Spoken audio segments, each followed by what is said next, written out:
Assalamualaikum warahmatullahi wabarakatuh.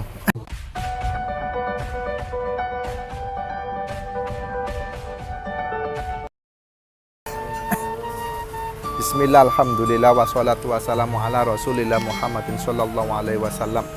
Oke sahabat-sahabat dan juga pemirsa MB Channel dan Beling, ini adalah season kedua kita kali ini, yang mana barusan kita sudah bertawasul atau berziarah ke makamnya Ratu Kalinyamat dan juga Sultan Hadirin, dan sekarang kita akan berziarah ke makamnya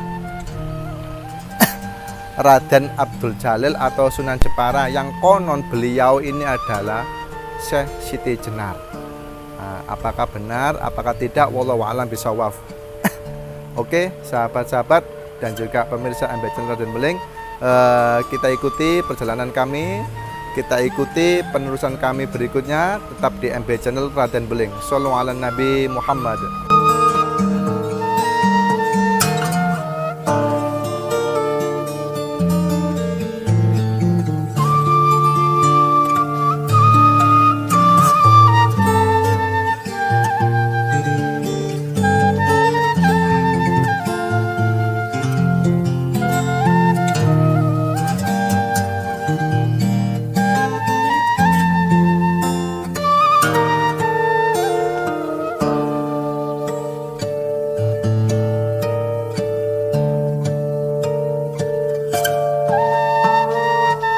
Oke sahabat-sahabat, kita sudah sampai di makamnya Raden Abdul Jalil atau Sunan Jepara, yang konon beliau ini adalah yang disebut Syekh Siti Jenar. Mari kita masuk ke makamnya, mari kita lihat-lihat suasana di dalam makam, dan mari kita cari tahu siapakah beliau, siapakah Sunan Jepara tersebut. Ikuti kami.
A few moments later.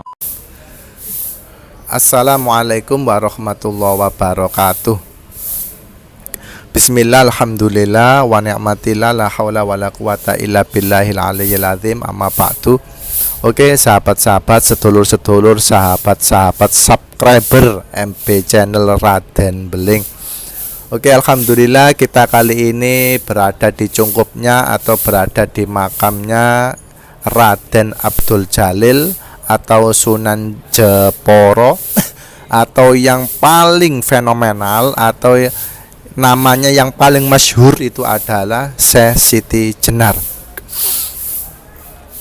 Di sini saya tidak akan bercerita atau tidak mengisahkan beliau karena mungkin kalian semua para sahabat-sahabat subscriber dan juga pemirsa MB Channel Raden Beling dimanapun kalian berada, saya yakin kalian semua sudah tahu atau sudah mendengar kisah daripada Syekh Siti Jenar. Akan tetapi di sini saya cuma mengutarakan sedikit tentang manunggaling kawula Gusti, yang ajaran daripada beliau. Ini yang dimaksud manunggaling kawula Gusti itu adalah menyatunya diri kepada Allah Subhanahu wa taala. Sebenarnya ini adalah ajaran paling tinggi, ajaran tingkat tinggi. Gara-gara ajaran inilah akhirnya para sahabat-sahabat Wali Songo, sahabat-sahabatnya Syekh Siti Jenar itu berunding atau bermusyawarah. Berunding atau bermusyawarah bagaimana caranya para Wali Songo ini mencegah ajaran yang disampaikan oleh Syekh Siti Jenar kepada murid-muridnya. Karena apa? Manunggaling Kawula Gusti, ajaran Manunggaling Kawula Gusti ini adalah menurut para wali itu adalah ajaran yang sangat berbahaya. Kenapa kok dikatakan berbahaya? Dikhawatirkan masyarakat awam waktu dulu, masyarakat awam orang Jawa dulu dikhawatirkan itu bisa tersesat. Bisa tersesat. Karena apa? Setiap manusia derajat dan makomnya itu berbeda-beda. Masyarakat awam dengan wali itu nggak bisa disamakan derajat dan makomnya. Oleh karena itu para Wali Songo semuanya itu berunding atau musyawarah bagaimana cara ini, bagaimana mencegah ajaran Manunggaling Kawula Gusti ini supaya tidak menyebar ke masyarakat luas. Setelah bermusyawarah, berunding, akhirnya Syekh Siti Jenar dipanggil oleh para Wali Songo untuk hadir rapat di Masjid Agung Demak. Setelah dipanggil, singkat cerita beliau datang dan beliau disuruh untuk menghentikan ajaran Manunggaling Kawula Gusti. Tapi Syekh Siti Jenar waktu itu saya tidak bisa menghentikan, katanya beliau. Ini naluri, ini adalah alami. Saya secara refleks, secara naluri, secara alami saya mengajarkan. Jadi saya nggak bisa mencegah seperti itu. Dan akhirnya beliau dipenggal. Lah ini yang akan saya sampaikan. Kemungkinan masyarakat awam atau masyarakat luas hukuman Syekh Siti Jenar dipenggal itu pasti yang dimaksud dipenggal itu dipenggal kepalanya, dibunuh. Akan tetapi maksud daripada dipenggal itu sebenarnya bukan dibunuh atau dipenggal kepalanya. Masa seorang wali membunuh seorang wali? Kan nggak mungkin. Lah ini yang dimaksud pemenggalan Syekh Siti Jenar itu adalah dipenggal ajarannya, dihentikan ajarannya.